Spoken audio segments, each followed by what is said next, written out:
Lazarus was dead. Lazarus is dead. And this is an interesting concept, because the Bible says Jesus, again, groaning within himself, came to the tomb. And interesting enough, Lazarus was his friend. Lazarus was his friend. Jesus didn't call many people friends. He had associates, he had acquaintances, he had people that he had done great miracles for. But Lazarus, Martha, and Mary were a different level of intimate friends. They were in relationship with him on another level. The Bible says that when they got word to Jesus about Lazarus' condition, they said, Lazarus, your friend is sick. Your friend is sick, because I know you're going to respond to your friends. Come on. We respond differently to people who are intimately connected to us. It was Jesus's relationship with his family that moved him in a direction. But it was strange the way he handled it. And you know they were close, because it was the same house, Mary and Martha, their house, that Jesus came over to have dinner one day. And the Bible says that they got into a squabble. The sisters started fighting, because when he got there, Mary just dropped her dish towel and went and sat at his feet and wanted to hear everything he said. And Martha was still, fixing the collard greens, and she was still checking on the macaroni and cheese, and she was making sure the chicken wasn't over fried, and she was sweeping up. And Mary just dropped everything and just wouldn't help her. And she said, now, Lord, you're going to have to do something, because my sister see me in here. I'm sweaty and carrying on and got this apron on, and she ain't got the nerve to go and hang out with you as if ain't no work needs to be done. She said, I got a problem. Jesus was so comfortable till he went to their house. And not for ministry. He just went there because he was their friend. It's going to make sense in a minute. These were friends. These were friends. These were friends. But Jesus, the text says something that bothered me. It bothered me in verse 39, because he says to Martha, or rather Martha says to him, you waited a pretty long time. You waited 4 days. I thought we were friends. I thought we were friends. Why would you wait 4 days, the text says? And he's dead. You got the news when he was sick. And now you didn't come till he's dead. And on top of that, he's really dead. He's certified dead. The coroner has signed off on it. Everybody in the village now knows he's dead, because according to Jewish idea, the Jewish thought here was that when a person died, that their spirit would roam the grave or roam the vicinity for 3 days. And it wasn't until 3 days that they would legally declare them dead, because they felt like the spirit could enter back into the body. And so Jesus waits until there's no idea that he was in some kind of induced coma.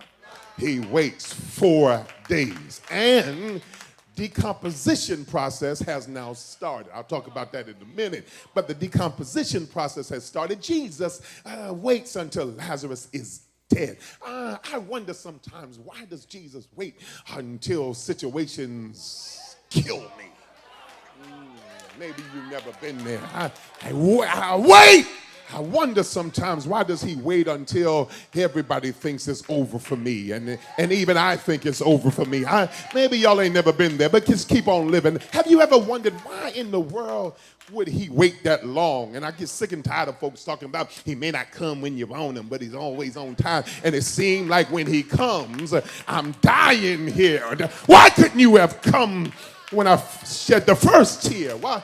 Okay, no, why couldn't you have come when it first started? Why couldn't you have come? As a matter of fact, you knew it was going to get this bad. How come you didn't get me out of it before it got this bad? Y'all can sit there like you ain't never had them questions for Jesus if you want to, but y'all ain't worrying me, because I'm telling y'all what I have lived through. I know what it is to ask God, if you knew I was going to go through this hell, why did you let it happen? If you knew I was going to hurt like this, why would you even let it happen? I'm sorry. I don't feel like Hika Mashanda. I don't feel like no praise break. I'm trying to figure out, why did you let this happen? Is there anybody in here that knows what it is to question, why did he let it happen?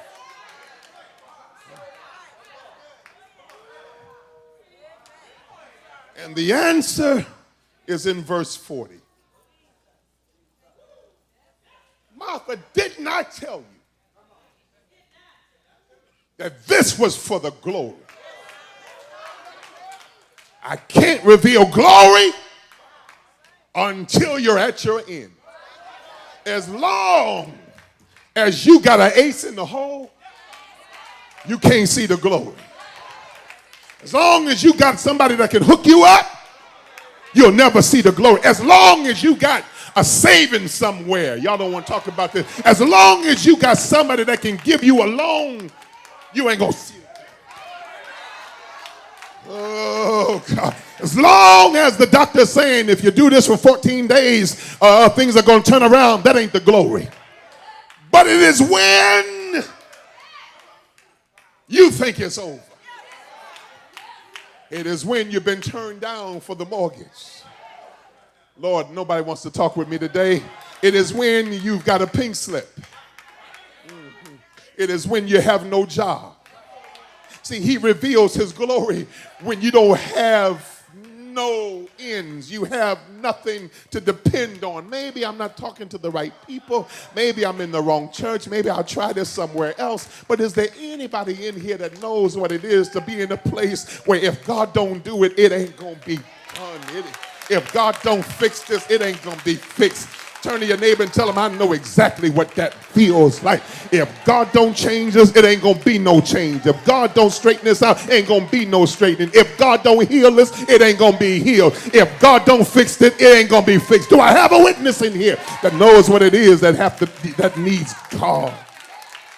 He says, I only reveal my glory. That's why notice what the text says in Isaiah. I am the Lord, my glory I will not give to another.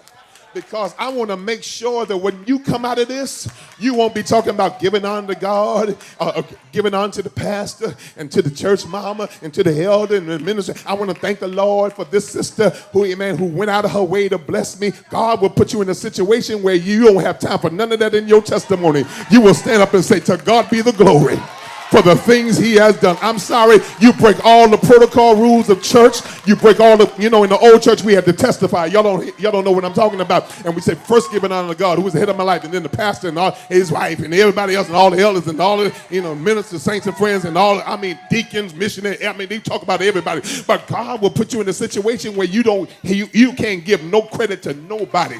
You'll be saying, Lord, I thank you. As a matter of fact, I don't even know how to start this story. All I know is, God, you did it. Do I have a witness in here? God will put you in a situation where your testimony is, God did that thing.